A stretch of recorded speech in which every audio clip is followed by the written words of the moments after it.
big moves, I'm that dude. Bet I see you from the top, yeah, real soon. Looking down on the haters that I've been through. Told them I'll see you later, yeah, big truth.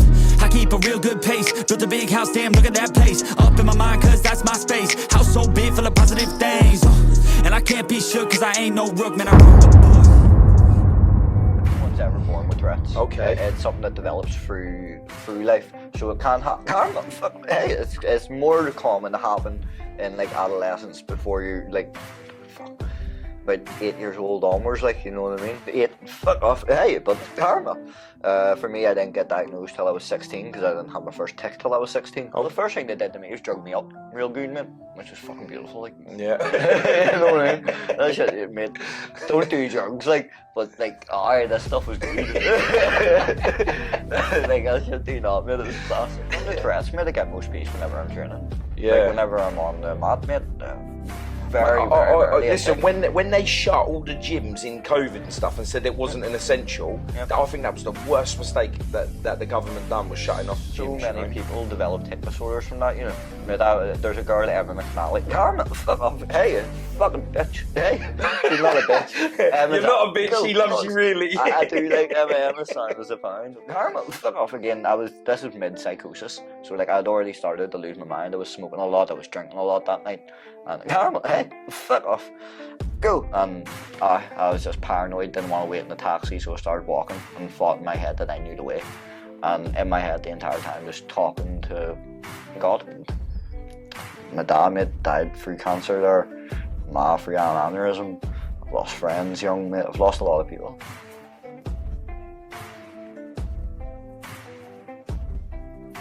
Today we are in Belfast with my good friend Lewis Nickell.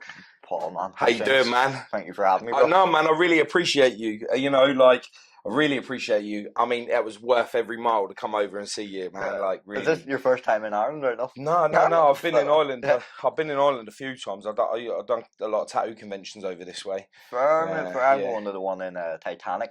Yeah, I've done that one. Yeah. Nice. Do you know Luke Sayre? Pardon? Luke Sayre? Yeah. Yeah, I mean, he's going to be taking me up. Oh, really? Yeah. What are you getting? Fuck, it's like like a mix between a ram and a seagull. Yeah, Yeah. a ram and a seagull. Yeah. You couldn't. Why not? Luke Sayre, he's fucking fantastic. He is. He's mad. He's a mad artist, isn't he? I mean, it's going to look good. Like, proper one-piece band. Like, I can't wait. Can't wait. Good. We've been having some fun this morning, haven't we? That's one way to say it. So, man, entertaining. Yeah, a little bit. They say the best stuff happens off camera, you know what I mean? Oh, so, mate, you've called me a dickhead all morning and you've told me to fuck off many times already. So I'm not sure you want me here. Fuck off. Hey, go. I came to you, my friend. I want to be near you. Yeah, it's all good. I love it. And you give me your nuts. You sucked the chocolate off at first, though. I think you did anyway. Oh, fuck. What the hell, one? So tell us a bit about your story, man. Like, you know, I come across you because, like, I think you deal with Tourette's, like, absolutely amazing. I would even say that you're my Tourette's hero. Like, truth. That was. I weren't going to tell you that off screen because I wanted you to hear it on screen. I wanted to see your reaction, but there is a girl that actually, her thing is Tourette's here. Oh, what's her name? I was like, John, hey, fuck off, her name's not John. Strange name for a bird. Her name is not John, mate, I promise you that one. I forget her name. I went to see her one time in Dublin, though. Ended up having a tick fit while she was on stage. So I would have loved to have seen that. Oh, mate, best stuff happens off camera. Yeah, man, I would have loved to have seen that. If I was here and we were chilling, I'd be camera rolling 24/7. You need a documentary. Fuck off, I need a team, mate. Yeah, 100%. You should start documenting like yourself seriously. Like, we got the camera there for this fight up and coming, mate. I'm just doing wee bits and bobs. Yeah, you know what I mean. But mate, I don't want to document everything that happens, mate. You need to be in the moment. Yeah, I get you. I mean, you know, your life being on screen all the time, and you know, you having to deal with, you know, people seeing you and fucks. Go. Sorry, all of them. Sorry, all of them people. Fucking Mike's right here, and I'm smacking. He's That's all right, because we were at an event in Manchester a little while ago. We was documenting that, and it was a massive bare knuckle fight thing going on, and that like a friend of mine got in the ring and he started like talking on a thing, and I was so buzzed. I was like, I started whistling down there, and the mic is right next to me. So he was filming, and then it was like he'd come off a roundabout. Do you know when you're on a roundabout and you're going mad, and you get off it, and then you're like, whoa, you walk off to fall off. That's what he looked like. He'd look like, and I was like, are you all right? He goes, yeah. So I was like, all right, cool. And I was like, again, and then I realised that was me. It was me blowing down the camera. Not good. I was like, sorry, mate. Didn't mean to. At least you were in the moment. It's all about the moment. So tell us about yourself. Like, you know, are you born with Tourette's? Does it come in through trauma? Does it come in just because? Like, tell us a little bit for people that don't understand. Yeah. Like, I'm with you. I'd like to. So no one's ever born with Tourette's. Okay. It's something that develops through life. So it can happen. Hey, it's more common to happen in like adolescence before you're like, about 8 years old onwards. Like, you know what I mean? 8, fuck off. Hey, but karma. For me, I didn't get diagnosed till I was 16 because I didn't have my first tick till I was 16. Okay. But there is science that come off to say, like, yo, it's from your genes, it's genetic, because it comes from a messed up head, pretty much. It's a brain disorder, so you'd have to have a few people in your family history with some messed up heads, which we all do, lad. That's my family. Don't get me started. No one comes from same backgrounds, and if you do, I feel sorry for you. You know what I mean? Yeah. Life's meant to be a wee bit entertaining. So was yours from trauma then, or was yours like, because you saying it was 16, you were coming into your testosterone levels then? Was that a massive enhancement for your tics to start creating a little bit more havoc, or? I never got anybody sitting down telling me, this is what happened. Karma, hey, this is what happened, this is why you're like this. I kind of woke up one day, mate, loads of energy that I didn't know I had. Couldn't burn that energy off, mate. Like, what I say, mate, I'm usually good with that. Like, I can go to the gym, mate, burn off shit loads of energy and then be sound. Whereas this day, there was nothing. Like, I got up, went to school, and mate, in school, I started getting a twitch. And that karma, that twitch ended up just spasming out, pretty much. I didn't know what was happening, mate. I was just scared. So man, your mind must have just been all over the place. Like, what's going on? Like, what did you have? I just kept trying to reach out for a bit of help, mate. Like, no one really knew what was going on with me, so that made me a wee bit more scared. Yeah. You know what I mean? So, yeah, especially because they'll put you in all the big machines and everything, wouldn't they? Yeah. All the wires on your head and everything, no? Well, the first thing they did to me was drug me up real good, mate, which was fucking beautiful, like. Yeah. You know what I mean? That shit, mate, don't do drugs, like, but, like, this stuff was good. Like, I should do not, mate, it was class. Fuck off, but at the same time, it kind of calmed me down.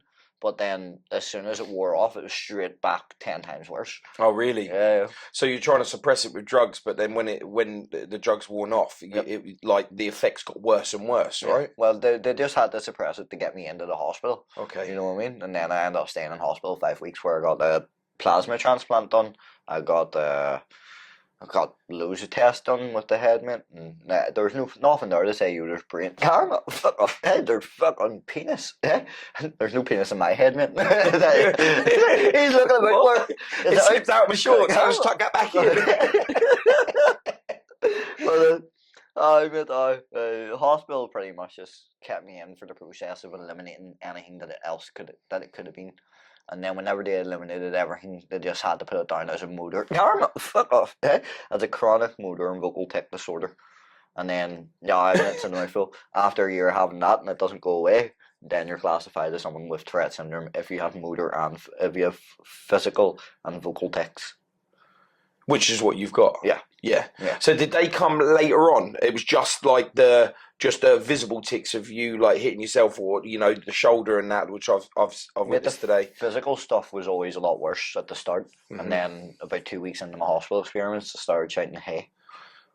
And hey, fuck off. Hey. That's what we used to do. Even when I was walking down the corridors of the hospital and they shouted hey, people used to turn around and it'd just be me and my mates. Me and my brother, me and my auntie, whoever it is, we're just sitting waving to them. And then obviously they notice as soon as they see me, like I'm sitting there screaming into my own shoulder. Yeah. You know what I mean? This boy's not all out there, But like, mean, the hospital was kind of mad for it because obviously everybody's got their own family problems going on. No one wants to deal with somebody sitting screaming and shouting the whole time. And like, God, that was why I was there, so I couldn't stop it. So how did you feel with like, you know, with you're not getting no peace within yourself, you know, and then like, you know, your home life, they're not getting no peace as well, but they, you know, it's not your fault and they know it's not your fault, but I guess that does bring on a lot of like hidden stress. Okay. I mean, I feel like that's what my tics are, really, like, is visible stress. Yeah. Because it doesn't just come out like all the time, you know what I mean? I'm not sitting ticking 100% all day every day, but whenever I am, it's a stressful situation. Yeah, I can imagine. I can imagine. Like, just having no break. Like, sometimes it's nice just to be able to just lay there, chill and watch TV, but then... I mean, I can do that. Yeah, can you? Yeah, of course, man. Yeah, of course. Is that when you're at most peace then? When you're like, you put on a film or you're just chilling away, like, and you're on your own and stuff? From the Tourette's, mate, I get most peace whenever I'm training. Yeah. Like, whenever I'm on the mat, mate, very rarely. Listen, when they shut all the gyms in COVID and stuff and said it wasn't an essential, I think that was the worst mistake that the government done, was shutting off the gyms. So many people developed tic disorders from that, you know. There's a girl, Emma McNally. Karma, fuck off. Hey, fucking bitch. Hey, she's not a bitch. You're not a bitch, she loves you really. I do like Emma sound as a pound. She does a lot for Tourette's syndrome and the facts of raising awareness and bringing it to like the MPs and stuff, mate, and to get them involved with getting some more funding to help charities trying to help kids with Tourette's. And mate, there's statistics that came out during not just Emma McNally, Louise as well. Is she a bitch too? No, she's sad. Her son's got Tourette's and all that. He's so funny, mate. How old's he? He's young, mate. He's young. He's just going into high school at the moment. Okay. He's scared for that situation. Yeah, of course. Declan, you call him, and he's a lovable kid, mate. I'm actually meant to meet him for dinner soon, and we're going to get a video of that. Oh, brilliant. I'll look forward to watching that. I look forward to it. It's got him putting me off, me putting him off. Like, it's going to be funny. and it is really good. I mean, a lot of people don't realise just how many people do have tics and Tourette's, you know. Go. Come in. Yes, man. Come in. Don't you know we're filming? But I meant through the lockdown, mate, it stressed a lot of people out, and people started to get tic disorders through their mental problems. Yeah. How was like going through school, like in your teenage years, like of that? I think that's a bit of a horrible time at school, whether you are inflicted with anything, you know, like a mole on your face, or, you know, a birthmark, or Tourette's, being deaf like me. I had issues with being deaf at that around that time. You know, hearing aids, whatever, people would call you all kinds of names, you know. So I stopped wearing to make myself look like I could hear, to make myself look normal. Unfortunately for you, you can't take a hearing aid off. You can't take your Tourette's off and put it away. Do you know what I mean? So, like, how was the kids at school? Did you have like, yo, how you doing? Or was it like, look at him, and then everyone just looking at you and just... I was pretty alright, mate. I'd see whenever I got diagnosed, I wasn't allowed back at school. So fucking Skyver, full-time Skyver. No, I ended up going into like tech for kids, as we were talking earlier, social services and stuff like that. Social services got me into a like after school sort of scheme, and they took me on. I got homeschooled for a while afterwards, and it was just I couldn't concentrate properly because I was in my own house. So then I went on to tech. Just was focused. Was focused more on talking to people than what I was actually being there. But everybody treated my Tourette's soundly. The school that I was at whenever I first started taking had a lot of stairs on it, and I couldn't walk stairs whenever I first got diagnosed because my whole body was spasming, and I didn't know how to fucking calm it down whenever just holding on to the railing.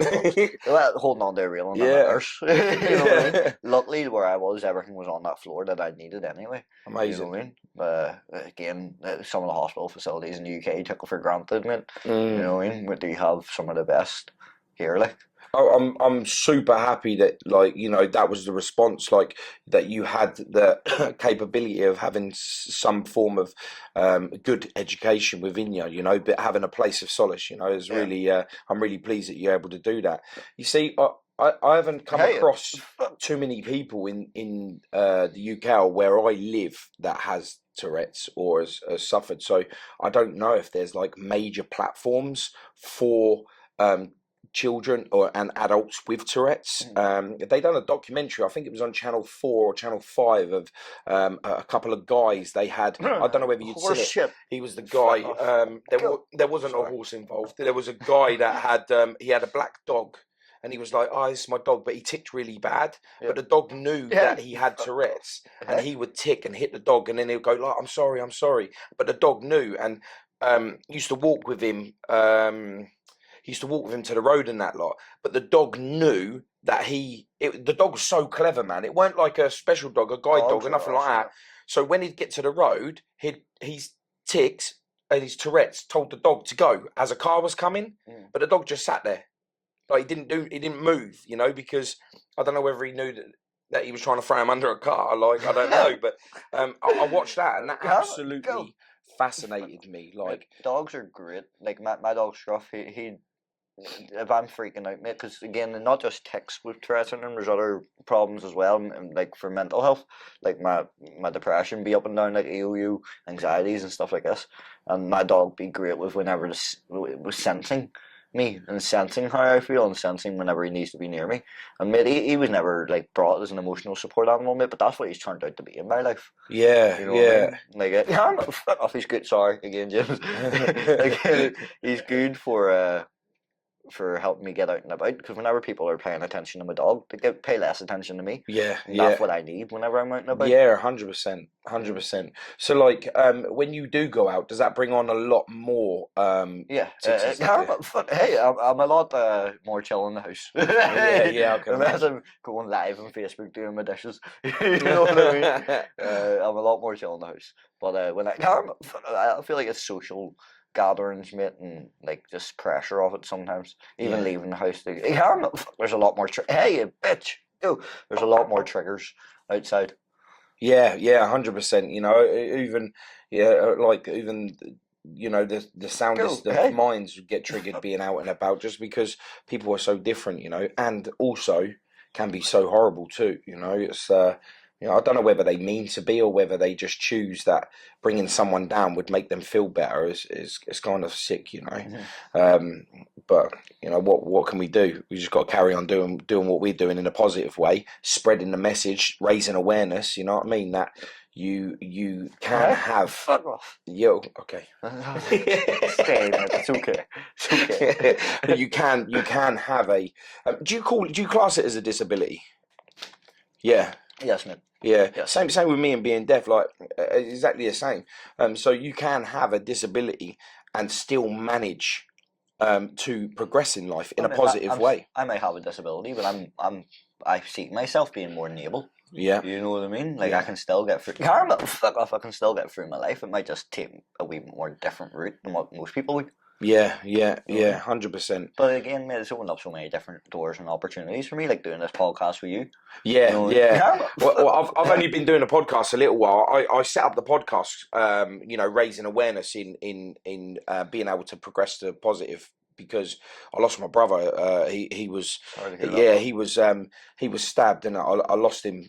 He was wrong place, wrong time. But from that, I started seeing that my pain and trauma was not being visible to anyone, and I wanted people to understand and raise awareness with you know, trauma, and just to see people for being people rather than see them for like what you see. Like people will look at you because you tick and you Tourette and you do all that. People look at me because I'm covered in tattoos, and you know people cross the road. Some and all beautiful sorts. tattoos as well. Cheers, man. I appreciate it. I appreciate it. Not everyone does appreciate it, though, you know. So and, you know, I bring that to the table. I show, like, you know, we might be all different shapes and sizes, but we're all still one. Do you know what I mean? We're all still the same people. We've got emotions, got feelings, blood running through our body. It's all of that, you know. So, you know, we spent so many years getting to a point in this world where we all participated in fucking it up. Yeah. You understand? Like we wake up every day and go, oh shit, man, people are so like horrible. People are this, you know, the internet's full of hate. It's this and that. We all participated in that. So if we all got together, if we all done it individually turned it upside down to be so negative, this world, yeah, why can't we all get together and turn it around? Make it more positive. Yeah, for sure. Mate, I feel like we are. Well, it's slowly by slowly. Things like this do it. There's a lot of people out there that are just there to, I guess, troll, mate, just there to make people feel like shit for their own benefit. But then there's a lot of people out there, mate, that genuinely, fuck off, that genuinely like to see people do better and support them. You know what I mean? There are people out there, there is no bad answer. Yeah, you know what I mean? You can say anything to them and they're just like, okay, well, this is how I see it. This is how we're going to make it better. Let's focus on that. Yeah, and this is what I tend to surround myself with now. You know, like where before I was opening my doors to negative and I didn't realise it because it was just normal, you know. When I started finding change within myself, i.e. starting to love myself, I started realising that how much negativity I actually had in my life. So we changed it all around, you know. I'll get Jamie on board, the cameraman, and a few of my other friends and that lot, and we just focus on the positive now, which leads us to people like yourself and many other people that have podcasts, and that's what the channel's all about, you know, just raising awareness that, you know, it doesn't matter where you're from or what's about you. Well, I believe in right place, right time, mate, right path. 100%. Mate, again, mate, I find faith, mate, and with God, mate, I feel like he pushes you. He, she, the deity, whatever, the creator, mate, whatever you want to call it. Yeah. Like, I feel like God pushes us all here for a reason, and for all of us to have a path and to have a purpose, you know? And, mate, no matter what it is, I don't feel like we're able to truly understand it. We're just able to sit here, be positive, and be appreciative of it. What pushed you into religion? Where was psychosis, mate. The psychosis. Well, I can't just say the psychosis, mate. I fell in love, and everything just lined up to the point where it was like, I can take no credit for this, and I don't know where to put the credit. And there's only one thing in my life. Like, I went to caramel, fuck off. I went to balls, fuck off. I went to a Catholic primary school. Every day we prayed. Every day we worshipped. And, like, I didn't believe any of it at that stage. I remember being 10 years old at a youth club. And it was in a like, Presbyterian church. Yeah. And we were there, mate, and they asked the question, who believes in God and who doesn't? You know what I mean? And I was the one person on the I don't believe in God side. One person out of this whole place that was honest enough to say, yo, I don't believe in no God. Did you not believe in because of, like, your circumstances? No, mate, no, it was nothing. I didn't get text till I was 16. It was nothing to do with that. Yeah. Like, again, if anything, I feel like it's a gift and a curse from God. Yeah. Gifts because people find joy in it, and there is happiness to be found through any bad circumstance. 100%, yeah. But the curse because, fuck it, caramel, hey, fuck off. A curse because at times I can't control myself. And, like, that's all anybody wants out of life is control. Yeah, you know? Yeah.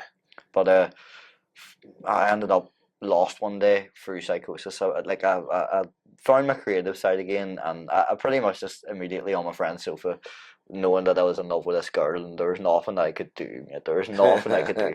Pretty much on this sofa, and I was like, guys, I genuinely think I believe in God now. You know? And, did they turn around and go, dude, is that a Tourette's thing, or is that I'm not sure, like, we're just not sure. Nah, they just kind of looked at me and laughed, to be fair.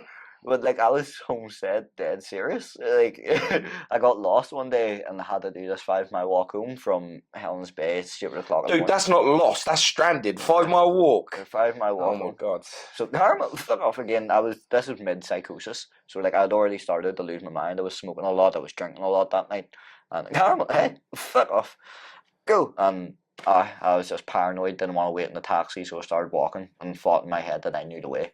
And in my head the entire time just talking to God, you know, and being reassured. Was he answering back? Mate, that's kind of what psychosis is like. He answers you back. Like anything answers you back, mate. The thoughts in your head you believe are meant to be there for these certain purposes. But I feel like, yeah, it was God in a way. Because, mate, I've walking down dark alleyways, dark street corners, like through places I had no idea where I was, just feeling completely safe. You know, feeling reassured that protected by the Almighty. Protected, mate. Wow. Mate, nothing happened to me. I got home safe. God will. Yeah. That's powerful. Give me goosebumps, man. Give me goosebumps. Like, really, like, I'm just, look at that, look. But, like, how did the psychosis start with you? Like, what was the process of this? Or again, was it you just woke up and then you just... mate, I was in depression for a long time, and I feel like the start of psychosis was breaking out of that.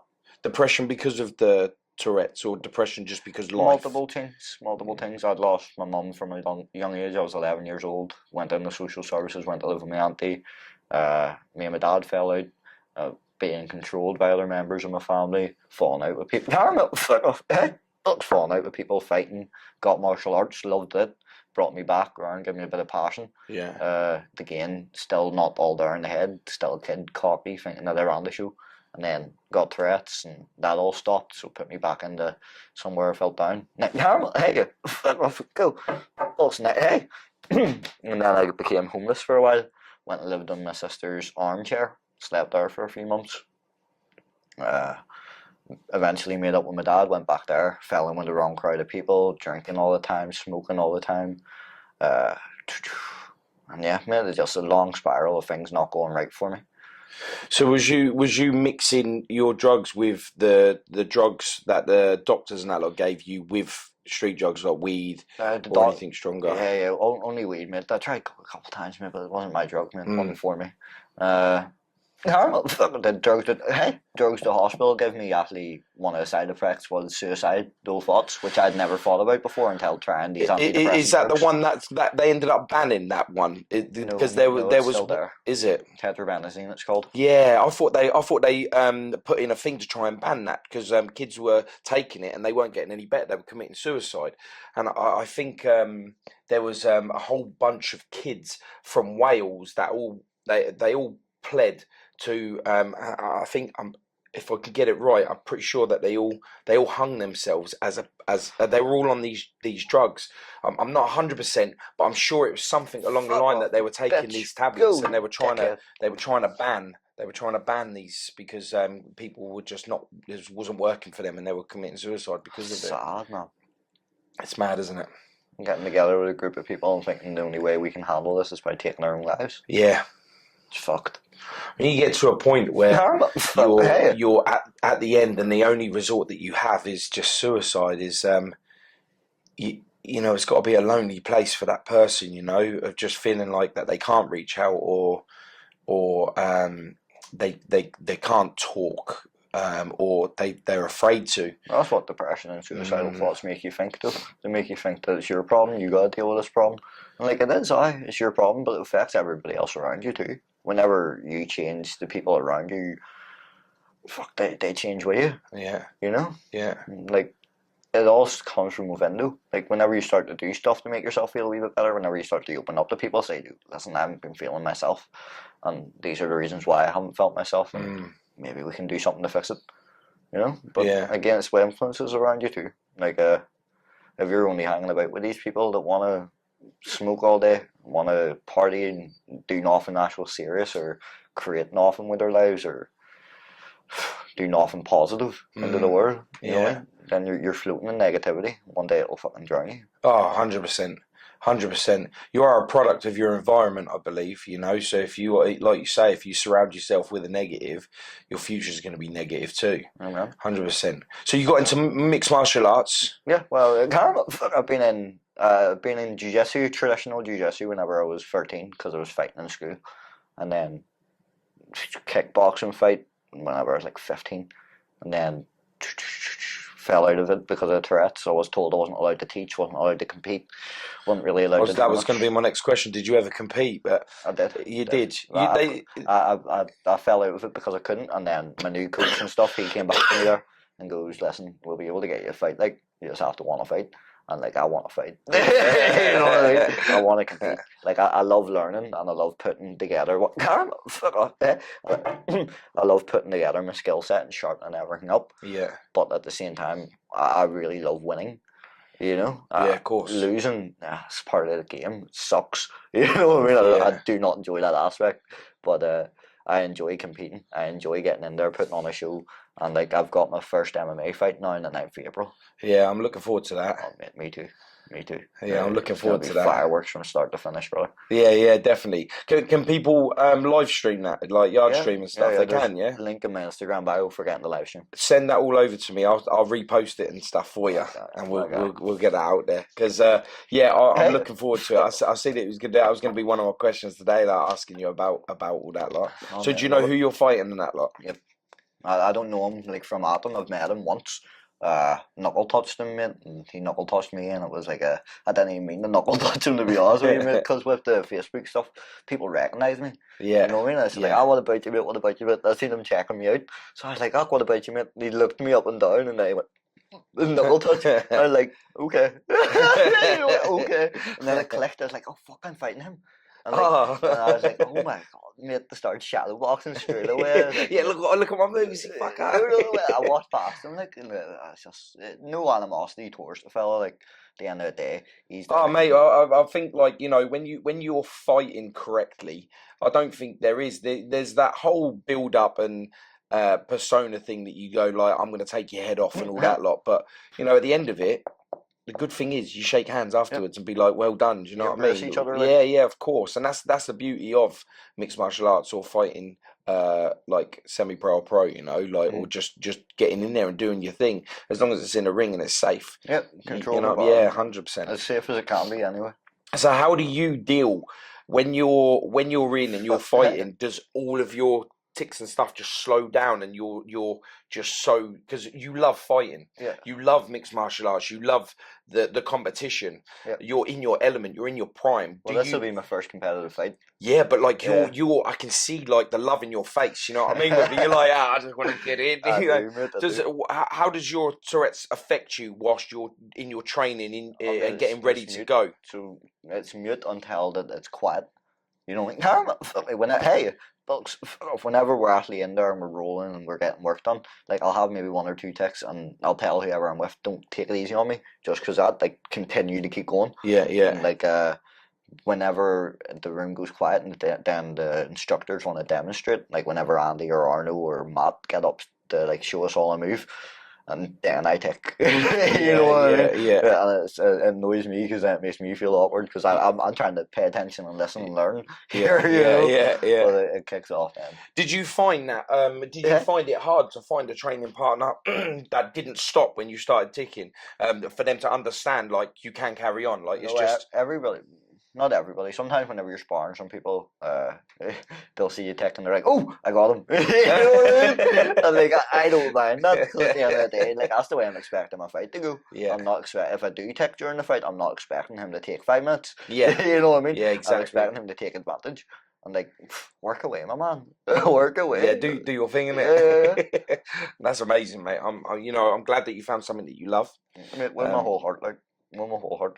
And mate, I'm scared to death. Like, one day I'm gonna die in that octagon. Like, but like at the same time, mate, it's like the only place I'd rather be. Like, if you're gonna go, mate, name a better way. Did you see the podcast that I'd done with Arnold Allen, the UFC guy? No, mate, I haven't seen it. That was literally, I posted it up about 3-4 weeks ago. I'm gonna give it a watch. Yeah, give it a watch. You know, because he's a beast, mate, his dad is as well, though. Yeah, his dad's an animal too. You know, it's like Paisley. I remember because he's like a big bodybuilder guy. Do you know, he does strongman and that. So his dad's a monster. Do you know what I mean? And he was really good. He was a good scrapper as well. You know, he still is. See, that's incredible to come off that family base as well, mate. That's going to give you a strong head. Well, he's from an athletic family. Do you know, his dad done strongman. His brother does strongman.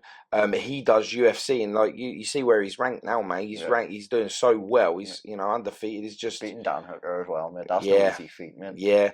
I wanted to go to the event that he done just recently at the O2, yeah. But I was already signed in to do a documentary up in Manchester at the Barefist Knuckle event, at the 3D fight event with Dougie Joyce and Dean Lynch Ward and a guy called Ash McGriffin, and we was up there, so I was already hooked into this and I couldn't go to that, but I was supporting him the whole way, man. I think he's an absolute legend. I remember when he was born. I remember everything, man. Like, we literally lived down the road from each other. I like Arnold. Yeah. And he's a real humble guy as well. He seems to me these guys on YouTube channel and stuff when I go to, like, he vlog pretty much. It's cool to see. He's just an all round mate. He's just such a humble guy, you know. His whole family's like that, really. You met them all? Yeah. I grew up with them. Do you know what I mean? That's sick. Put me and Arnold Allen together, mate, to get me some pad work or something. He's all over the place, man. He's all over. He trains in some of the best gyms all over the country. Like it's just He trains with Leon Edwards and that at the minute, isn't he? Beast.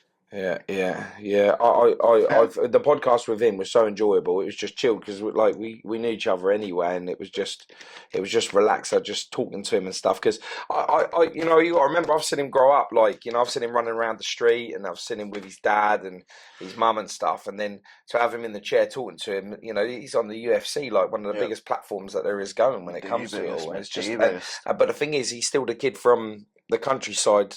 On the quieter state, do you know what I mean? He's still that humble guy. Do you know what I mean? It's absolutely amazing. It's not really changed him. Good. Yeah, good. And the reason why I brought him up because he's in it for the love. He's not in it for the money. Yeah. And I can see that the same for you as well. I want to get paid too. Yeah, of course. Everyone wants to get paid. Everyone wants to get paid. But I've given myself a 5-year plan. In 5 years, mate, I plan to be at least pro. You know what I mean? At least I want to be in the UFC in 5 years. Like that, there'd be there is no one with Tourette's in the UFC, is there? You've got hey, what's his name? Oh, Ryan Hull. Oh yeah, Ryan Hull, mate, the guy that locks up Everly's legs. Do you know what? I didn't even know that. Absolute animal. He was on McGregor versus Faber's Ultimate Fighter. Wow. Absolute animal he is too. Have you spoke to him? No. Have you even tried to reach out to him? No. Bro, you should. I probably should. 100%. I didn't even think about doing it, to be fair. Dude, that's a must. I want you to message him, and I want to hear the progress on that. I've talked to Bryce Mitchell. Yeah? The UFC fighter. He's fucking nasty, Yeah. I've talked to him. Like, he helped me whenever I was going through my psychosis and stuff. I sent him a few harassment messages, pretty much. But he was dead nice about it, like, fair play to him. Yeah. And, we ended up spitting some rhymes back and forth with each other. Yeah. He's a rapper and stuff, mate, and I just like poetry, Yeah, like to write a wee bit too, like. So we just wrote to each other a wee bit, and I told him, like, in 5 years, he best hope that he's not fighting. Completely different weight class. Like, he's lightweight, I'd be flyweight, folks. Oh my god. I'm just breaking flyweight too. Yeah, Folks, I've been eating a lot, like, and it's just hard to put on weight. Yeah. That's why the nuts come in handy, mate. Apparently that's 200 calories per thing. Wow. Yeah. For nuts, man. Balls. Hey, fuck off, not for balls. What are you putting in your mouth? 100 calories each nut, man. So you started, I for me to have been able to come across you, with social media, YouTube, things like that, and people reblogging the things that you've done over the years. I mean, that's how I come across you, and I saw it, and I used to see you do some mad shit, like cutting a bush. Yeah. Like with remember that one? I was like, oh my god, how the hell is this gonna go? The airport trip, you remember the airport? Yeah, all of that stuff. Yeah. If that airport in Belfast City, they actually show my video now for security reasons. Oh, do they? I said you love it. Wow. They show that there for security reasons. Absolutely brilliant. Like, how was that?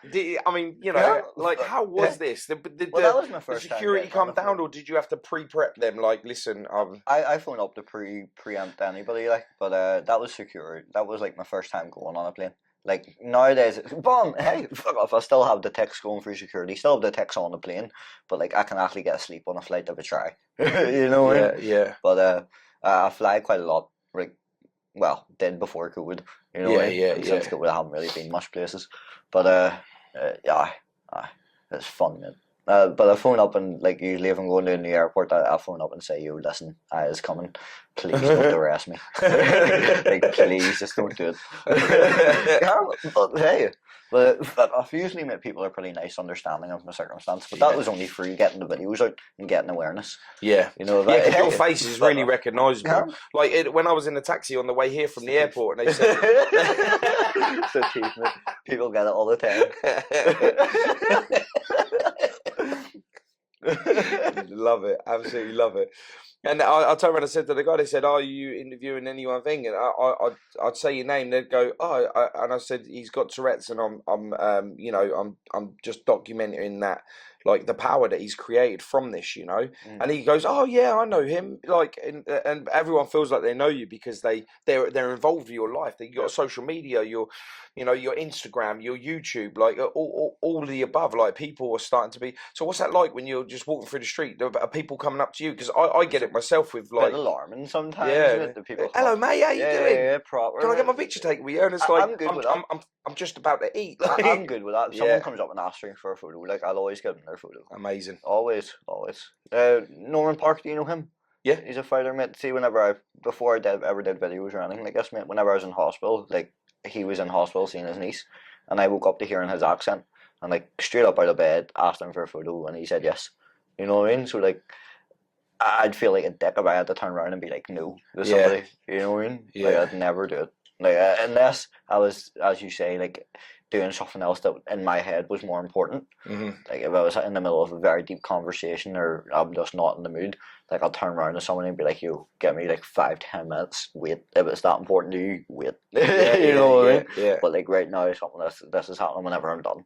But majority of times, if anybody comes over to me for a chat or a photo or anything like that, man, I'm all for it. 100%. So how do you manage with your mental health and stuff with having to? I mean, I know you got it on a daily and it's non-stop in some ways, it's but calmed down quite a lot. I only do my dishes. Do dishes, walk a dog. yeah. But with people like coming over to you all the time and messages that you get, all like positives. I know it's great. But like, and you want to reply back to everyone. I try my best the same as well. Yeah, and it's hard because you've got to do this, but at the same time you can't let anyone down. You want to be like, I really appreciate you, thank you so much, and then at the same time your head's so like here, there, and everywhere that you've then realised you haven't got no time for you. Yeah, is that like that for you? It can be, but then I've got a pretty good family that would snap me out of that. Like if I'm sitting replying to fans all day, my family will turn around to me and be like, you know what, mate, you can't do that all day. It's going to drain you. You know what I mean? You have to put other stuff in because like whenever I don't get my day fulfilled, like and everything in my path that I feel like I should be done that day, I feel very, very hatred towards myself, like a lot of hate inside. I'll beat myself up. You know, hard to settle at the end of it. Yeah, it's just so much negative thoughts will come into my head. Like, why didn't you do this? You should have did this. You should have did that. You should have did that. You're lazy for not doing that. You're useless for not doing that. You know what I mean? Something bad's gonna happen, like in a superstitious sort of way, because I didn't go to the gym, because I didn't get the dishes done that day, because I didn't walk Scruff, because I fed him 2 hours before or after he was meant to be fed. You know what I mean? It'll kill me inside. Yeah. And like, if I take the time out to reply to the fans, I'll fly through as many of them as I can, and then if I miss anybody, I'll go back like the next day and give myself 10 minutes to do it. You know? Yeah. But like majority of the time, I won't sit down at the computer all day to get it done, because that takes too much out of me. You know what I mean? Then I lose what got me there. You know what I mean? The realistically and staying in the moment. Like that takes you away from the moment for too long. All social media does. It's like, hey, it's like fuck off. It's like a trap sometimes, man. Getting stuck on your phone. Yeah. Glued into text messages, glued into videos, man. Yeah. And Peaky Blinders, mate. I just tried that there, right? Mate, and literally walking across the road, watching it on my phone, mate. Like I was too glued into it. Yeah. Mate, that dopamine hitting your head, mate. It's addictive. Yeah, he's Jamie, the cameraman. He's a Peaky Blinders fan. He's absolutely massive. Unreal, mate. We actually went down to Birmingham where they filmed, where they originally come out of the dock, weren't it? On the canal. Yeah, you're sick, mate. Yeah. What? That was on one of our podcasts. We was in the Cube, and our view was the actual boat area where they were coming in and out of.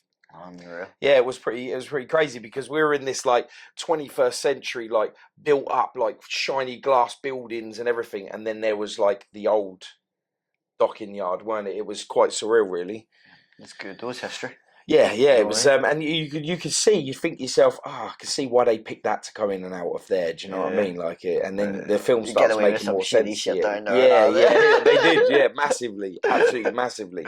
So, like, when you were talking about the negative just now about, like, not getting your days done and stuff, like, I'd seen that, and you do post it. You post up, talking about, like, some of the negative comments and that, like, you get the trolling and stuff.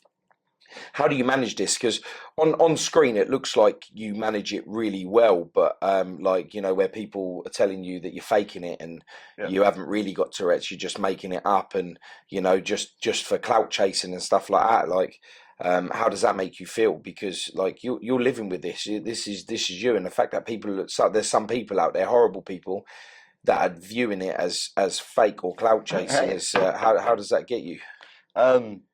Just to get me bad, mate, and sometimes it still will. Like I'll always bite to it.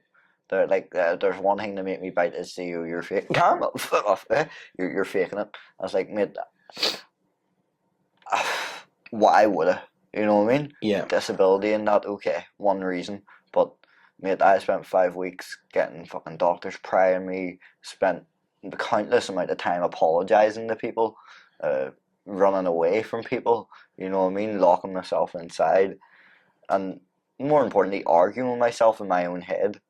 You know what I mean? Yeah. Trying to get control back over my body and over my tongue. You know? And mate, I can't do it. I never will be able to do it. And mate, I'll never accept that. I'll always fight that there. You can karma.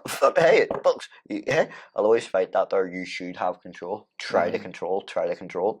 And the more I try to fight it, the worse that it gets. Yeah. So whenever people are also added on top of that, saying, you know what, he's faking it. He can't. He can control himself. He can go out and do these things. He's only doing that there for the video. You know what I mean? Next minute, I'm sitting down at the shop, taking at someone's granny. Yeah. Mate, I'm trying to tell myself I can control it, and like I can't. You know what I mean? So like it's a head fuck.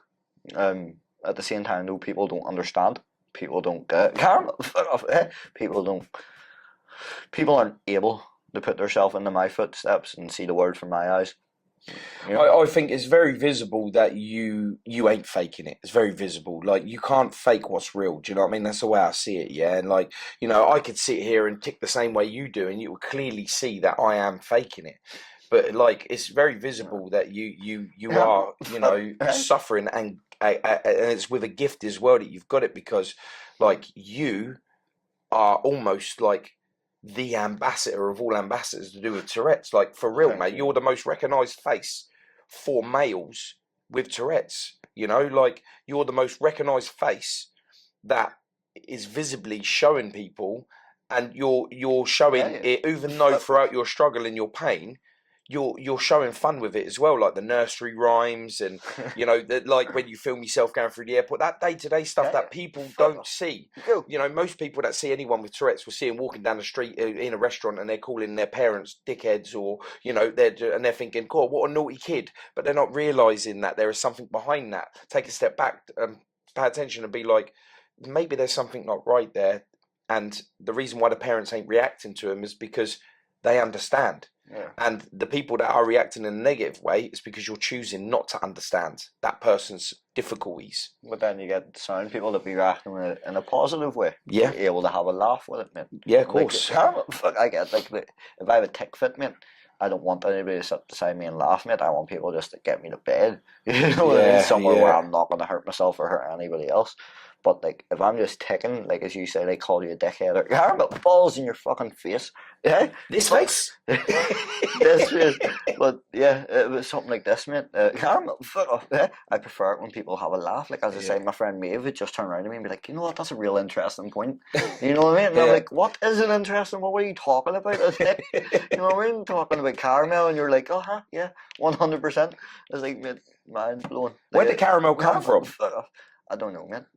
Like, honestly, I was sitting one night. Caramel, fuck off. Yeah. I was sitting. I must put that down. I was sitting one night and just talking with friends, mate, and it came on over a few drinks, and then woke up the next day. It was still there. Next day, it was still there, and it's been stuck now for about 7 years. Yeah, that's been the number one thing that you've had throughout the whole time I've viewed you is caramel. You know, and yeah, caramel. It's a mad one, mate. It's dead innocent though. I like it. You like caramel, or you like ticking caramel? Yeah, but is that a thing though? Like, if you like something, that will be at the forefront of your tick. No. Or if someone's frustrating you, you think to yourself, "Oh, you're a dickhead," and then you just like come out with it, and you're like, "Oh yeah, sorry, it's a tick." No. There's nothing. I'm so fascinated. I'm so fascinated with it all. Everybody has them subconscious thoughts that they can't control come into their head, and then Tourette's will sometimes push them subconscious thoughts forward. But at the same time, it'll never come out as you're thinking it. Never. It comes out in other ways. Like caramel, fuck off. Hey, go. Like the caramel one, mate, I've never once thought in my head, caramel, caramel, fuck off. Well, that might be the most times I've said caramel without ticking. You heard it here first. That is number one. But like that's never what it is constantly. Like sometimes there's triggers that come in from the outside, but it's not what I think of people. It's just what's blurts out. Do you know your triggers? I know a lot of them. Yeah. Yeah. Do you ever try and stay away from them, or is it hard? John, hey, no, mate, no. Ginger, fuck, hey, folks, I try. Jamie, he's calling you out again.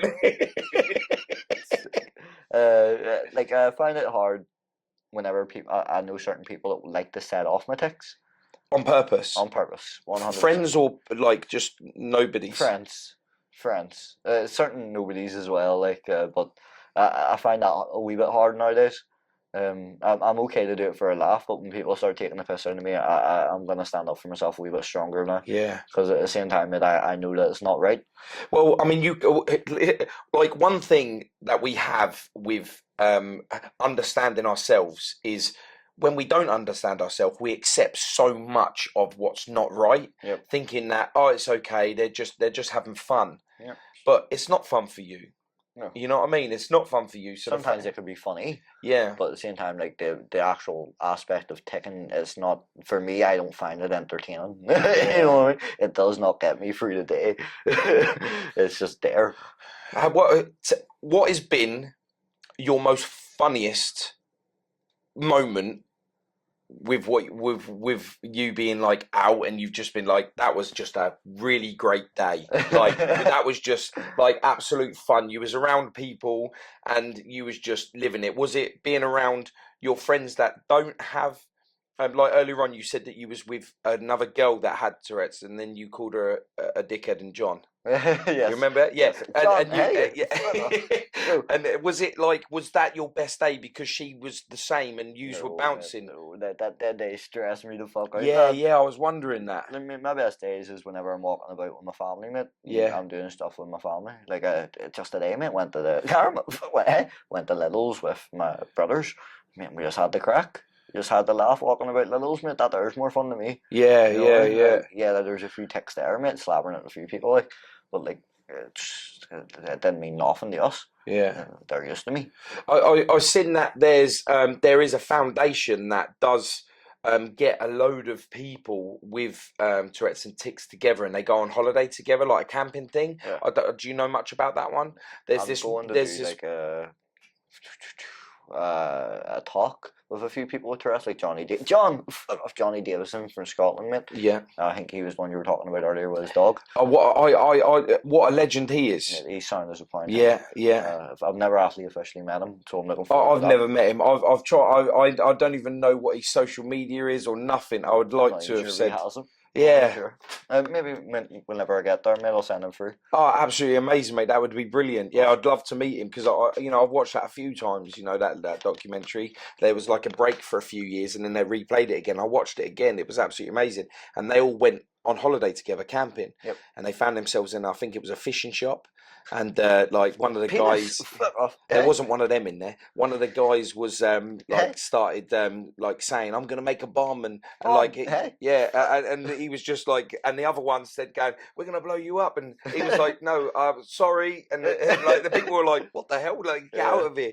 Yeah, it's absolutely brilliant. But yeah, he's a bit of a legend as well, isn't he? Yeah. He's did a lot, you know what I mean? He put himself out there first, and made he came in and talked about real stuff as well. Not don't get me wrong, the producers of that made it look like it was a funny thing for him because there's humour in it, but at the same time he also had the balls to sit down and talk. Yeah, I never saw that. That was the first time that I've really thought to myself. That was the first time I saw Tourette's on TV, and the first time that I'd witnessed a real struggle. you know, just with life, day-to-day stuff, you know. And that was like the first time that I'd seen it all, and I was fully fascinated with it then, like, how has it come about? And of course, I've never really met anybody to ask the questions. So when first question I asked you was like, are you born with it, you know, like, and you settled that for me straight away, and it's just, you know, trauma or stress or, you know, anything like that comes with it. Developed through life, and again, it can happen any age, pretty much. I think the oldest one's been 31, so like, I doubt you're going to get past that and just start ticking one day, but there has been people develop it late in life as well, but majority of people develop it young. Sorry, man, I went off. Nah, like, Let's do it.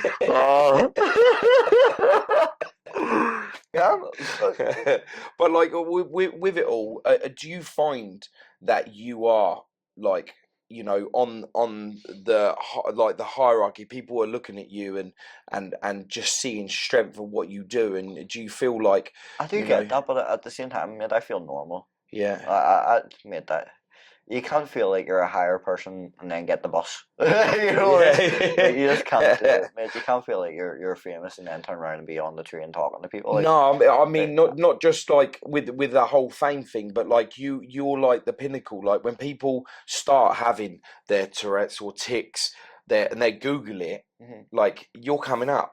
Yeah. You know, you're the face. You're coming up. The videos are coming up. Your strength is coming up. Your battles with life. Your you know, your success with it all as well. Like everything comes up. Where if you was to type in Tourette's, your videos come up on Google as like YouTube will come up, and there's a picture of you on there. Do you know what I mean? Like you know, if you Googled me, I wouldn't come up. Some author from like America comes up. Do you know what I mean? Yeah, I did. I was like, Google me. No, I don't feel like I don't feel like an ambassador, but at the same time, I do talk to a lot of people, and like I try to help as many people as I can now, and fuck, man, that I don't know. I just feel like a normal person that gets on with their normal life, although I do some abnormal shit compared to everybody else. You know what I mean? But at the same time, I just feel like I'm on my own path. And I like that people can look at me on my path and see something that they could look up to or would want for themselves to be like. But at the same time, mate, I'm still human. Don't get me wrong. Like I'm brave enough to put myself out there on camera. Yeah. I'm also a bit slow up here, mate, so I don't really register that millions of people see it. You know? Yeah. I just see it as me talking my mind. Yeah, documenting yourself. Yeah, for yourself. Yeah.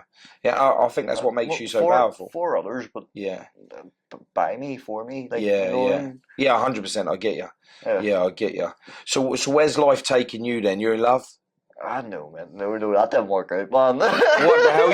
You was like, the girl was there. You was like, I'm in love. Then God was like, yeah, God is good, but like God will. Whenever you ask God for something, mate, it's like whenever a kid asks their dad or their mom for something, mate. He's not gonna give you it if he knows it's bad for you. Yeah. You know what I mean? Yeah, 100%. So like, how was relationships for you, man? Like, was that like the girl that you said that you were sitting on your friend's sofa and that you thought you'd love? Like was that like your first person that you ever really connected with? I'd say it was the first person I was ever like 100% whole sure about, but at the same time, we didn't even properly get together or nothing, mate. Like, I was just, we're still friends, like, you know what I mean? Like, I just got so stuck in the friend zone, it's unbelievable. You started seeing her through bushes. Well, no, mate, I ended up going into a mad hospital, mate. Oh, really? Yeah, for my psychosis, I ended up going into karma. Hey, toxic. I went there going into a few places, mate. But that kind of put a halt to anything. It was going somewhere with her, mate. Yeah. Well, at least I thought it was, and maybe dates and stuff. But after I got put in hospital, mate, it just kind of ruined it. Yeah. So you're dealing with coming up from your psychosis and trying to start relationships and progress to a more positive. That's a lot to take on, you know what I mean? Just from any standards, you know? Well, mate, the psychosis definitely didn't help. Definitely not. And like, but mate, I had a relationship before that, mate. It was more stress on my mental health than anything, though. You know what I mean? Like, we were good together, we weren't good together, we fought, we argued off and on. Mate, women are excellent, mate, but they're also a lot of stress if you're not used to it. You know what I mean? If you're not, mate, if you don't have 100% trust and certainty, and that's where you're meant to be, that's how you're meant to be there, man. See up here, man, it'll fuck you up. Yeah, 100%, 100%. So you've got your 5-year plan. Mm-hmm. You want to turn pro. Yep. You're wanting to get to the big league. Mate, that's my dream. And that's what you're fully focused on now, yeah? Man, I don't want to put it fully focused, like it's not on a pedestal or nothing, because that's what my coach says, do not put fighting on a pedestal. Right. So, like, I'm not gonna, like, it's not like this year's my one and only option in life, it's not. I like to make art, I like to see my family, I work in KFC, man. You know what I mean? Finger licking good, mate. My finger licking good, my friend. Like, hey, bulks a stream, I've got my camera there, mate. Continue doing my videos and stuff like this, but mate, eventually, like, I'm putting a lot of work in the gym, mate. I just got my first strip on BJJ on my white belt. Yeah. So like, I'm putting in a lot of work, mate, and I'm gonna continue it till as far as I can get it. And in This 5 is some years, powerful mate, stuff, man. in 5 years, mate, I'd like to be in the USA, and I'm fairly confident you'll see my face there. And if not, then I'm gonna bust my face up trying. Yeah. You know what I mean? I can see it, mate. You're definitely passionate about that, you know. Thank you. And I'm glad you've got drive, you know. You haven't let anything hold you back. You haven't let the trolls hold you back. No negativity. You know. It'll take a strong man to stop me, man. Oh yeah, I can see that. Fucking army, at least. I'm really glad that, like, we've been able to reach out and do this podcast, just to, you know, because I you know, from like myself, people that have viewed you on social medias and stuff, they only see one side of you. You know, and that's the stuff that you want to put out there. You know, it's good to have that platform like this and other podcasts that you've done, to be able to see, like, the real struggle, the real you, the where what you've had to go through to get to where you're at, and just to show people there is nothing in this world that can stop you progressing in a positive way. You've got to want it, and you've got to get that drive to get it, because it's reachable. It really is reachable. You know, if you have a dream, mate, chase your passion. Chase your passion, no matter what happens, mate. At least you're chasing something worthwhile. Yeah. You know what I mean? In your head, you're on to something. You've got a goal in mind, mate. You've got focus, mate. And see, if you're passionate about something, mate, it'll be it'll be second nature to you. Because, mate, that's where you feel like you're meant to be, how you're meant to be there. Right place, right time. Yeah. And mate, that's just what I feel in life at the minute. Certainly, I'm in the right place at the right time. This conversation with you, mate, just conversations with my family, mate, just being here, mate, that's a gift. Yeah, 100%. Yeah. And you know, like you said earlier on, everything happens for a reason, and we're put in these places for a reason. And I do think we're sent. We are messengers. We've been given the gift. You've been given the gift of Tourette's. Me, deaf. You know, on top of losing my brother and the pain of that, and you dealing with this. I think we're all supposed to have this happen to us, so we can then progress to show people that even through pain and struggles, you can still get your dreams. Yes, bro. There's mate, I think personally, mate, if you've been through pain and struggles and you've been through the hardest side of life, then, mate, what's holding you back? No, mate, you've got through all that. Like, as you say, mate, about losing your brother, mate. Mate, I lost my brother as well, mate. My stepbrother James, mate, he was stabbed as well, mate. Really? Well, mate, the police kind of put it down as suicide, but how a knife gets through all the way to your spine by yourself, I don't see happening. And he was arguing with people and all, mate, and long drama on that side, mate. Long drama. I don't want to get too far in that, but mate, he was death by knife, mate. And my dad, mate, died through cancer there. My ma through an aneurysm. I've lost friends, young, mate. I've lost a lot of people. Aneurysms, their brain aorta. So it was down to caramel. Hey, it's down to the what do you call that artery that goes through your heart and through your stomach. Yeah. That's how I got her. That's the artery that goes from the heart down through the stomach. That's the one. When they stabbed my brother, it had like a paper cut, just a tiny little paper cut, in that artery, and that's what managed to take his life, you know. So you know, we've been sitting opposite each other and we've been talking, and like, it just goes to show you're from Ireland, Belfast. We're here today in Belfast. I'm from the UK, Ipswich. Two people from different countries have had the same thing, and that just goes to show that just how much of a disease knife crime and all of that actually is within the countries, the surrounding countries. You know, like the fact that both of us have lost a brother to knife crime is absolutely insane. That's a bit mind blowing. That is, mate. It's ridiculous, man. People just thinking that they've got to be safer by carrying about something that's going to kill them. You know what I mean? You carry a knife, you're probably going to get stabbed, man. Yeah, you're 50% more likely to get stabbed by the knife you're carrying. You know what I mean? Well, it's not safety, mate. Yeah, I mean, when you got something that's half measured, that like, well, I'm going to carry this to protect myself, but this is 50% chance that this is going to be the weapon that's going to end up killing me. Yeah. So I'm carrying my own sentence, really. It's mad, isn't it? Just use your hands, man. Yeah, 100%. 100%. And I get it, mate. People try to jump, even if there's people, big men in groups, cut them all the time in this country, mate. Tell you how much are free. But mate, fuck them. Do you, mate? Protect yourself. Learn how to compete. You know what I mean? Not even compete, mate. Just learn how to defend yourself. Yeah. And then you're automatically going to be reassured here. Plus, most fights start off with this. You know what I mean? Learn a bit of verbal jiu-jitsu. You're sitting staring me out, mate, and I turn around and you say, "What the fuck are you looking at?" And then you turn around, "Mate, that's a lovely t-shirt, man. Yeah, it's gorgeous, mate. Where'd you get that?" I'm the person. Well, it's weird that he says that, isn't it? Because I turn around when someone says, "What are you looking at?" and I was like, "Well, how do you know I'm looking at you if you're not looking at me?" You know what I'm saying? That's like, what you're staring. And they're like, "What?" And it's like, well, you have to have been looking at me to know that I'm looking at you, no? Because if you've brought it up, what are you looking at? You obviously been looking at me.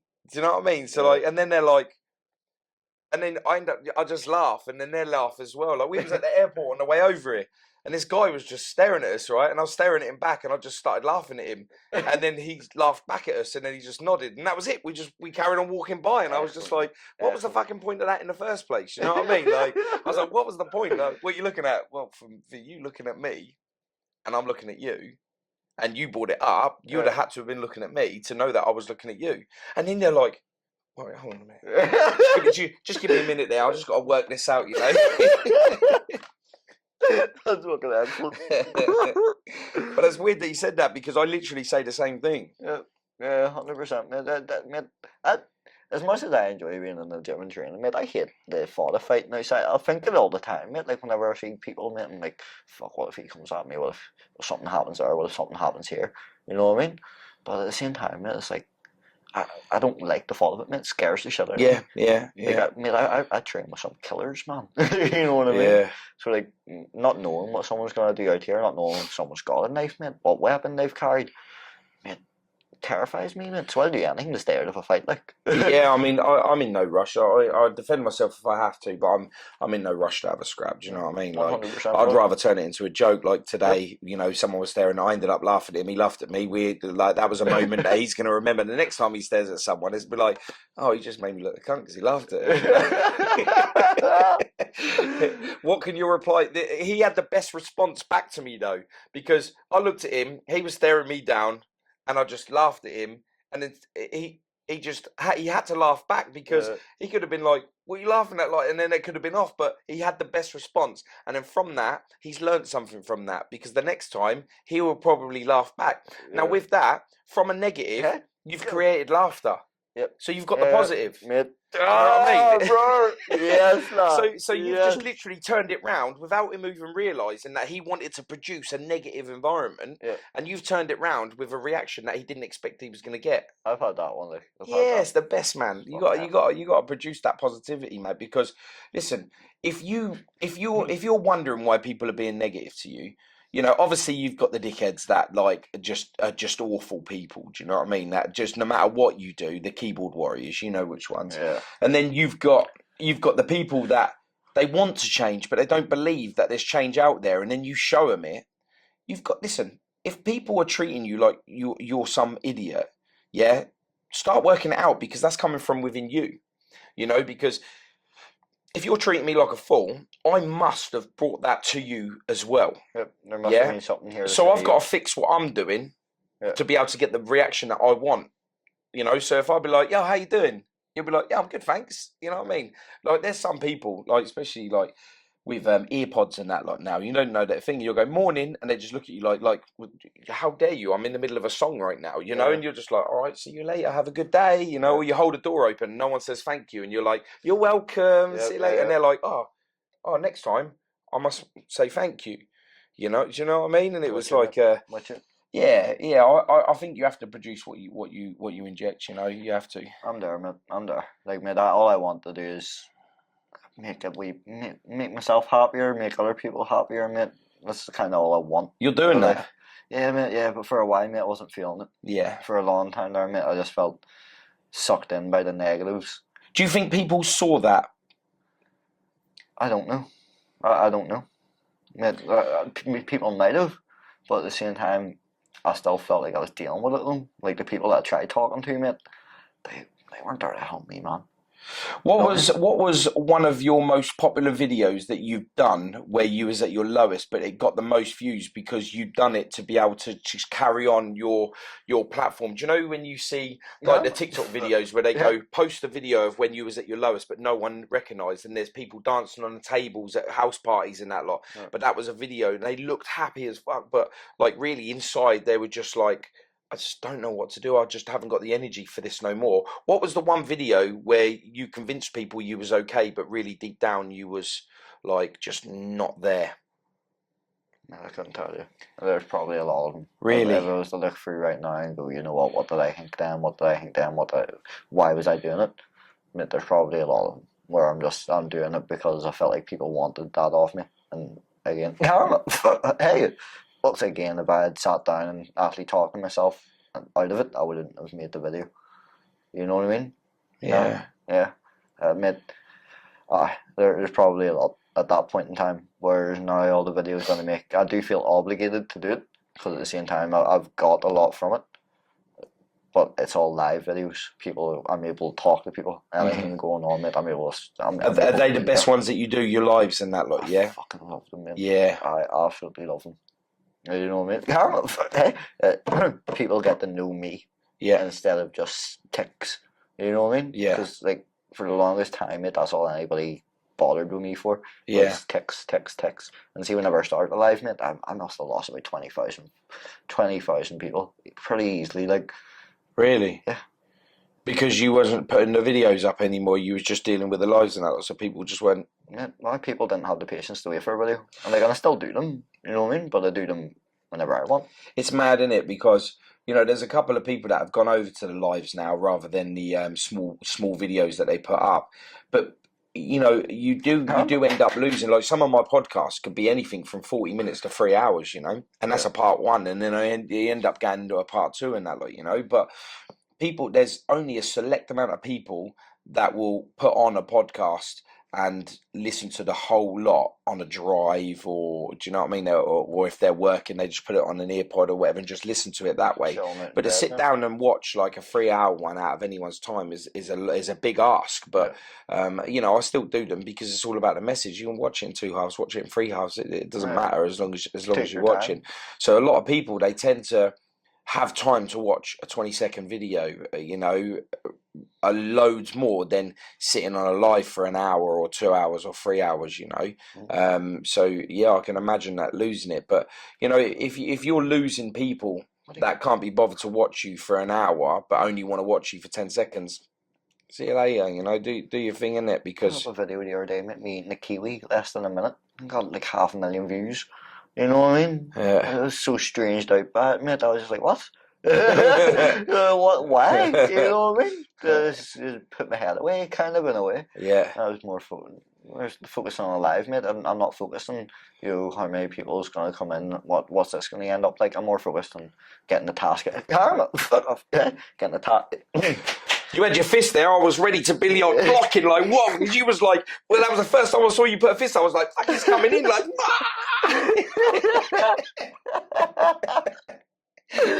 oh fuck. No, do you know what? That would be your fight. You'll be in the fight, and then you'll be doing everything that you fully trained for, and then you'll have that tick, and you'll just be like whacking, and be like, "He's won! I've won!" And I'm like, yes. And so you got knocked out by a tick, motherfucker. Yeah, mate. Well, mate, I think that's kind of my strong suit in a way. People are gonna be thinking you underestimating the life out of me. Yeah. Underestimating the fucking life out of me, mate. Because I've had it, mate, in training.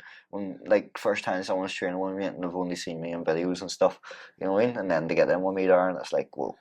Yeah. Was not expecting that. Unless, mate, someone's sweating a lot, mate, and I'm sweating a lot, you know? Yeah, It's been a hard grafting session for both of us. Yeah. I fucking love that. Yeah, 100%, 100%. Especially if you got some mad freaky strength as well. Do you know what I mean? Yeah, I've been told I have, mate, but I don't feel like I do. Yeah. I got that relaxed strength. I can just go for ages, mate. Yeah, it's mad stamina and stuff. Yeah.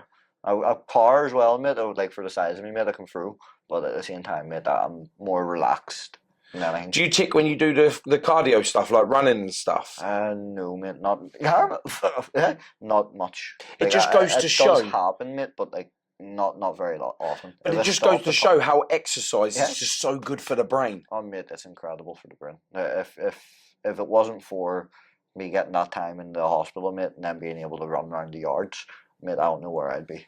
You know what I mean? Running really did kind of help save my brain. Have you ever thought about, like, you know, I've just had enough and suicide and stuff? Have you ever thought about this? I've fought down thoughts for a very long time.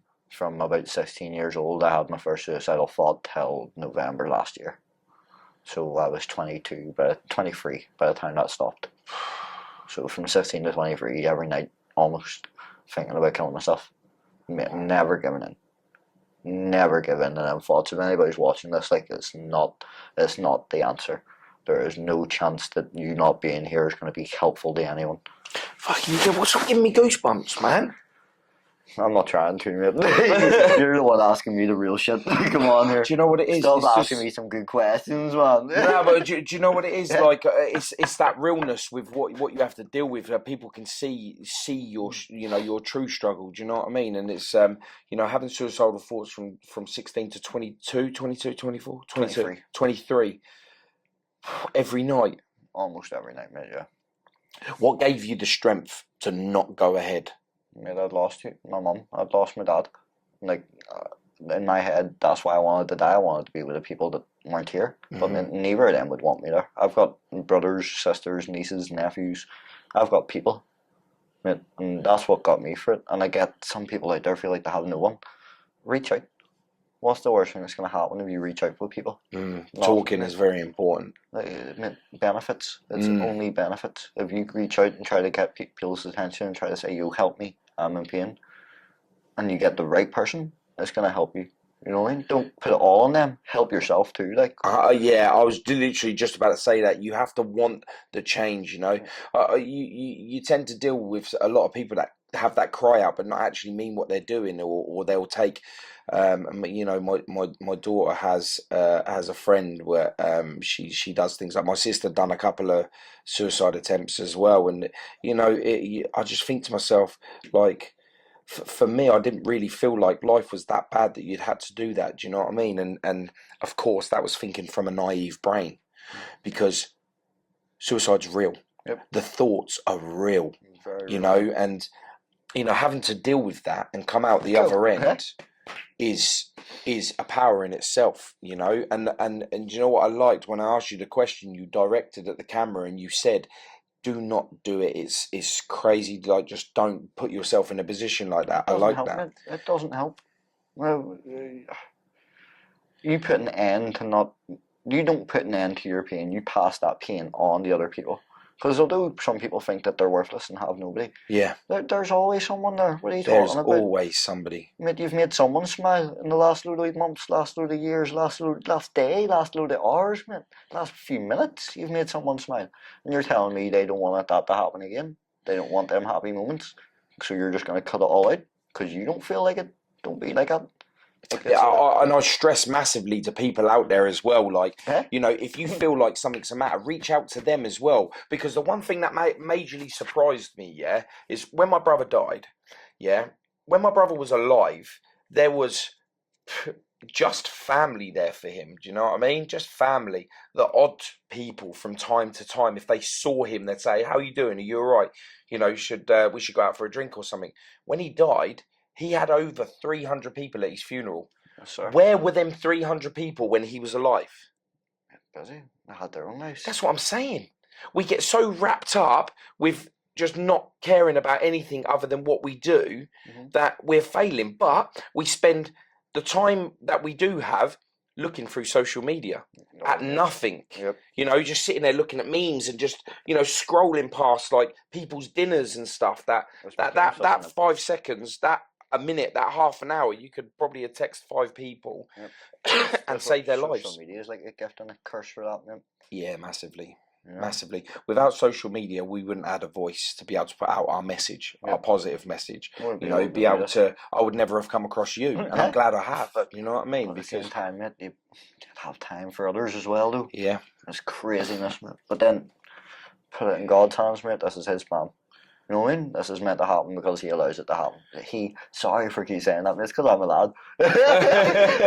It's the plan, mate. The message for what the universe decides. You know what I mean? I believe in the universe, mate, and I think everything happens for a reason. And it does, mate. You know, I'm glad coincidences aren't real, mate. yeah, 100%. Like it's just.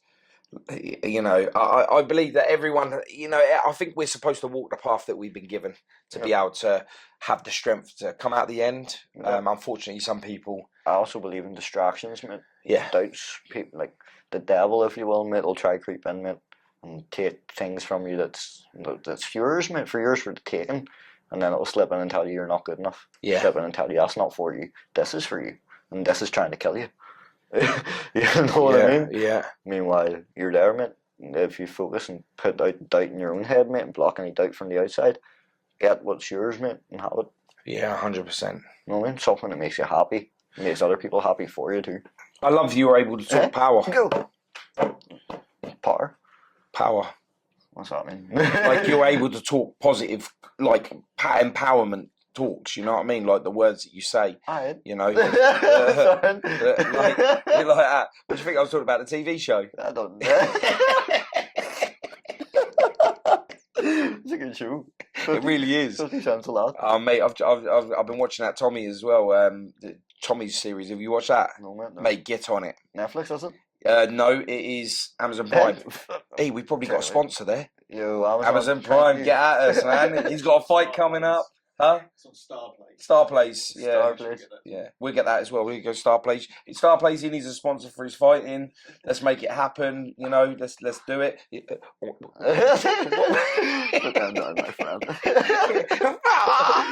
So you've got this whole power thing going on, not the TV series. Yeah. Not the series.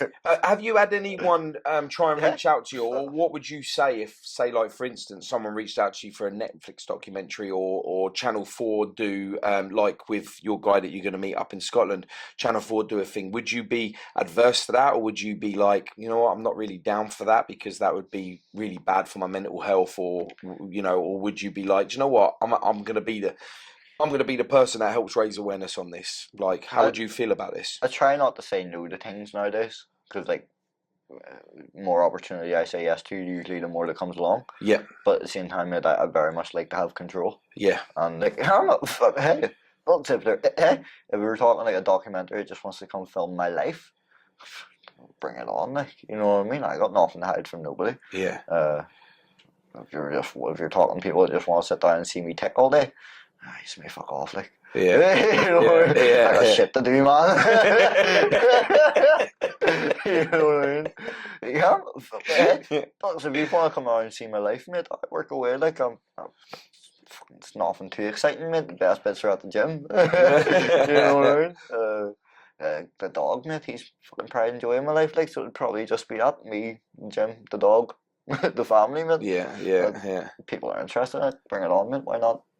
Yeah, I'm glad that you're open to the possibility of furthering the awareness. It's absolutely great, you know. But I totally get what you mean about, you know, full information can be a bit much sometimes, you know. Yeah, man. Yeah, like at the same time, like, you guys don't need to know what my kitchen looks like. Come on. I show it off all the time on Facebook.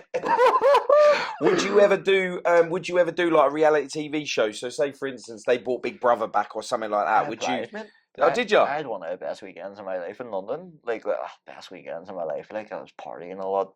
Fucking, mad time. But mad time. I ended up getting took out for yeah, took out for dinner by the Prince of Dubai. Well, those are it. Oh, really? Yeah, yeah. Is he the one that brings his spaghetti over every time he comes over to London and that lot? No, mate. I'm not sure if he brings a Bugatti. He's got a number plate that just says number 1 on it.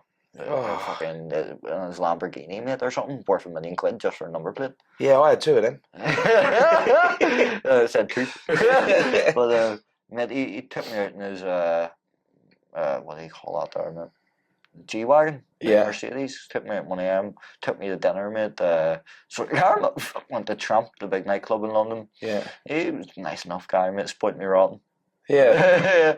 So where did that go to then? Like, it was like a partner Big Brother thing for me and Butsy Butler, drifter, professional drifter. He was sponsored by Monster. Hey, Butts. Sorry, again, James. He got. We'll scrap that, Mike. He's fucked it. Yeah, he's fucked it. It was a round mic. It's now a flat one. Sit in my hand for the rest of the time. He did a gumball rally, so through that he got to meet lots. Is of people. He the one with the black car that's like super low but wide, and he ended up doing I think it was a video where he was drifting around London at like as one of the promo videos for. Was it Red Bull? No, mate, no. Oh. But he did a video whenever he pulled up the KFC in a F1 car. Oh, I've seen that one. Yeah. He's skits, Butsy Butler, man. Yeah. He's again very good marketing person and great at making friends. So like, he introduced me to the Prince of Dubai, Mo. I literally said to my phone, "It's Prince Mo." For that, like we don't talk all the time. Like I talked a few times back and forth, but like it was a good time in London interviewing for Big Brother. It was like a partner thing too. So me and Butsy tried to apply, got through the final bits, and just never got the parts. Ah, dodged the bullet, man. Yeah, do you think? I reckon, man. I reckon. I went to do what's it called as well, the Circle. Yeah. Whenever that first came out, yeah. They asked me to come on and apply for that, so I did. But mate, it's more just I like the trips, mate, back and forth to London, mate. It's fun. Yeah. Mad city that place, mate. Oh yeah, as we've been there a couple of times this week, just podcasting. You know, it's really? Just it's absolutely mental. Yeah, and then we done a podcast with Tug of War the other night, and we got back at like 1 o'clock in the morning. Yeah, we was in his studio, and he was just. Well, you see the video recently I posted where he's just put his album on. He starts singing, man. It was wild. It was absolutely what a guy, though, man. Yeah, what a guy. And you know, this is experience. Like with all of this, like I would never have come across these if I weren't thinking in a positive way. You know, so it's just mad how positive things. If you start thinking how much the door opens for so much more, You know. What are you saying? He wasn't. It was a BMX rider, and he ended up becoming a coach, teaching his top people in the Olympics and stuff. And he's in prison, mate. And he looks up at the wall, and on the wall it says, "Your thoughts become your actions, and your actions become your words." Oh, I like that. And your thoughts become your words, and your words become your actions. You know what I mean? So be careful of how you think. Oh, yeah. So like, you think positive, you talk positive. Positive actions come from it. I like that. Yeah, 100%, man. Yeah, definitely. It makes sense in my head, like. Yeah, without a doubt. You say that, I think I've never heard it said that way before, but the fact that it was on a wall in a prison as well, it's just like you couldn't have been in a better place to see that. You know what I'm saying? Man. Yeah, because you're at rock bottom when you're in prison, right? So like you see a positive message like that, you're like, wow. You look around, and you think to yourself, this ain't for me no more. I've got to change. 100%. Yeah. Like, you don't want to be in a place like I've never been to jail. Like never. I've been a good boy. Well, I've never been caught. I've caught. You must have been doing some stuff to some deaf people then, because they would have definitely got you with a balaclava on. Caramel dickhead, you. I just clicked out. I just clicked. I'm gonna sit in my hand again before this mic actually breaks. Fuck's sake. I just clicked through it. That's funny as fuck. Yeah, brilliant, mate. You got to have a laugh, ain't you? You laugh and you cry, mate. Oh, mate. I ain't crying on this I'm done podcast. With crying, man. I'm done with it all. Don't be done with it, mate. It's nice sometimes, man. Oh, I don't know, man. Like, I always found, like, crying never really helped me in any way. It never made me feel freer from the problem. It never It never thing like facing it, breaking it down. That was where my tears are. Do you know what I mean? Like being able to focus on instead of and you know I'm not anti-crying. If you cry and it helps you cry.